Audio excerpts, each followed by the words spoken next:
जुल्मत के सिवा कुछ भी नहीं होगा।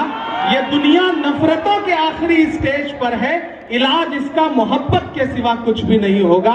नफरत छोड़ो भारत जोड़ो का नारा लेकर के पहले भारत जोड़ो यात्रा और अब भारत जोड़ो न्याय यात्रा लेकर के मोहब्बत का देवता मोहब्बत के सफर पर है। मैं चाहता हूं कि एक एक हाथ उठे, आपकी तालियां आदरणीय राहुल गांधी जी को आवाज दें। आदरणीय राहुल गांधी जी आपके बीच में आ रहे हैं। वो सरफिरी हवा थी संभलना पड़ा मुझे, मैं आखिरी चिराग था जलना पड़ा मुझे। आदरणीय राहुल गांधी जी आपके बीच में।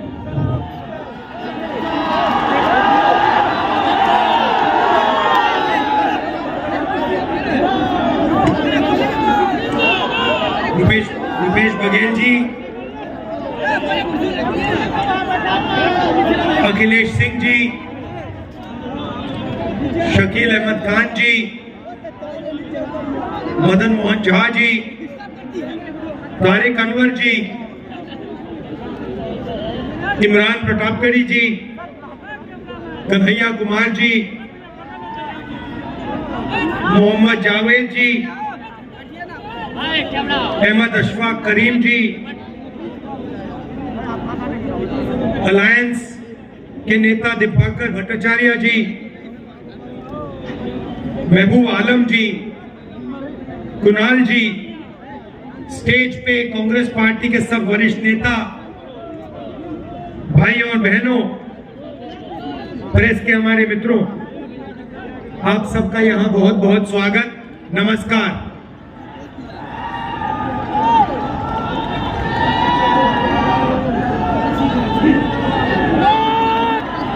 अभी जब अखिलेश जी का भाषण चल रहा था तो बघेल जी ने मुझे चुटकुला सुनाया। आपके स्टेट के आपके चीफ मिनिस्टर के बारे में चुटकुला है, मैं सुना देता हूं, आपको सुनना है?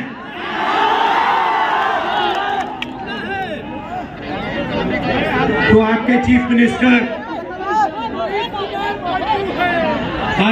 मिनिस्टर गवर्नर के यहां स्वेरिंग इन के लिए गए, बड़ा धूमधाम था। वहां पे बीजेपी के नेता बैठे थे, गवर्नर साहब बैठे थे, सब एमएलए बैठे थे।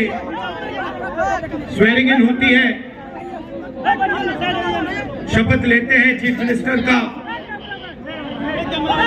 उनके मंत्री 2-3 मंत्री भी शपथ लेते हैं, खूब तालियां बजती हैं और फिर नीतीश जी निकल जाते हैं, वापस सीएम हाउस की ओर चले जाते हैं। गाड़ी में पता लगता है कि वो अपना शॉल गवर्नर के घर में छोड़ आए, तो ड्राइवर से कहते हैं भैया चलो वापस चलो, शॉल उठाना है। तो ड्राइवर गाड़ी घुमाता है, गवर्नर के घर आता है, नीतीश जी निकलते हैं, गवर्नर के पास जाते हैं, दरवाजा खोलते हैं, गवर्नर कहते हैं भाई इतनी जल्दी वापस आ गए। तो ये हालत है बिहार की। थोड़ा सा दबाव पड़ता है और यू टर्न ले लेते हैं।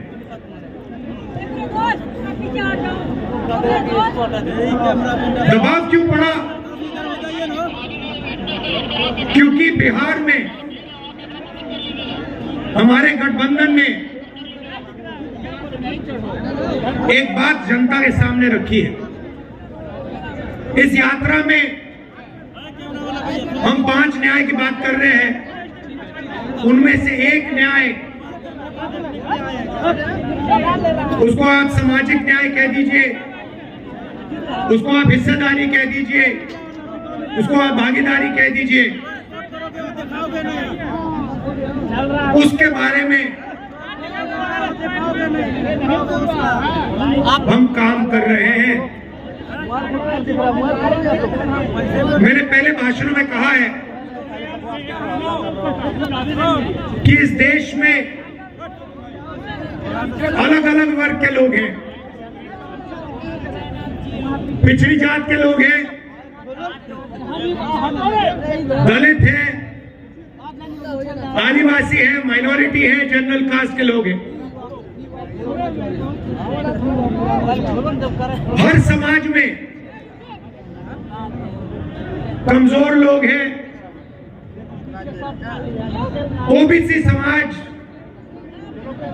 देश का सबसे बड़ा समाज है, मगर अगर मैं आज आपसे पूछूं कि इस देश में ओबीसी समाज की आबादी कितनी है, आप इस सवाल का जवाब नहीं दे सकते। दे सकते हैं? कोई नहीं जानता। और मैं सिर्फ एक बात आपके सामने रखना चाहता हूं। आप देश के किसी भी सेक्टर को देख लो, सरकार की बात करनी है तो मैंने पिछले भाषणों में कहा, जो देश की सरकार को चलाते हैं 90 अफसर हैं, आईएएस के अफसर हैं,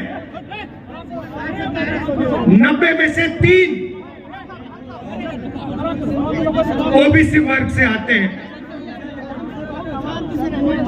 और अगर 90 अफसर पूरे के पूरे बजट के बारे में निर्णय लेते हैं तो ये ओबीसी अफसर 100 रुपए में से 5 रुपए का निर्णय लेते हैं। उस सरकार में ना ओबीसी की, ना दलित की, ना आदिवासी की भागीदारी। सरकार को छोड़िए, हिंदुस्तान की सबसे बड़ी 500 कंपनीज को देख लीजिए, उनकी लिस्ट निकालिए, उनके मालिकों के नाम पढ़िए,